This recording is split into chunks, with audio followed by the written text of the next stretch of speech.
mudaharaad aad u ballaaran oo looga soo horjeeda maamulka Somaliland ayaa ka dhacay magaalada Buuhoodle iyadoo ururka guuta koobaad oo u taagan halganka iyo difaaca deegaanka ay suuqyada iyo wadooyinka socod ku soo mareen si ay u muujiyaan dareenkooda. abwaano saraakiil ururada haweenka ayaa iyaguna halkaasi ka hadlay. kuukaayadii nagama tagin dabada koobnayd kaarkii ma jabin iyo dhibkii la isku kawiyay kalshaanana dagaalkii haduu koobinoo yahay kasgaabka fahmina diriirta way si kordhinayaan kolba waxay rabaan inay doc kale naga kulaalaan hadii aan awood lagu kaxin kama tagayaan inkastoo haddaba kaabiga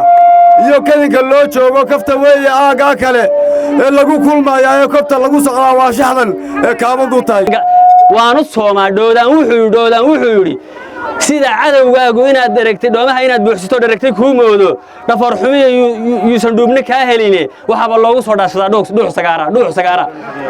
warjahaadka aynu u soono oo jahaadka aynu aqbalno oo aynu dhagaxa cunno oo aynu gaasta ku luqluqanno oo quruuxa aynu ku qadayno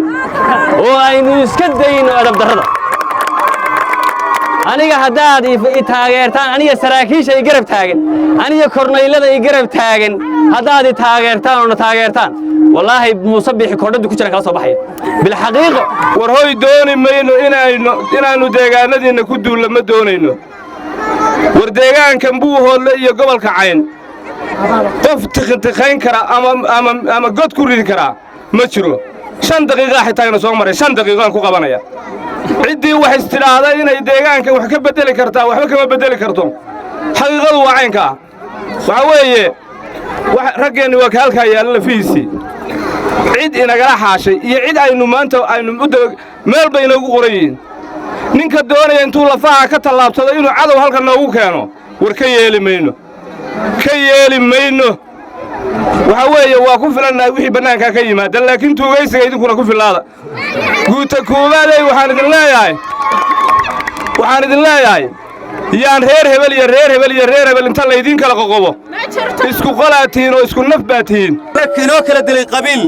qaabkii shalay laas caarood loo qabsaday ay ku soo galeen ayay maanta qorshaysteen war miyay yeeranata warun markaan idin sheego guuta koobaadey annagu waanu weynaanay annagu dad waaweyn baanu noqonnay jiilka maanta dhulka mustaqbalka ka sugaya waa jiilkiina taagan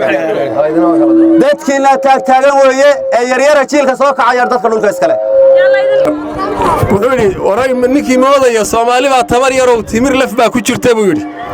waxaan taaganahay xilli ay wiilashii inoo dhashay maalintii dagaalka qaangaar yihiin oo qoriga sitaan tababar galeen ay wax iska difaaci karayaan kii kale noolaana u garab taagan yahay waxaan idiin sheegayaa inay jiraan xooga ku midoobay difaaca Buuhoodle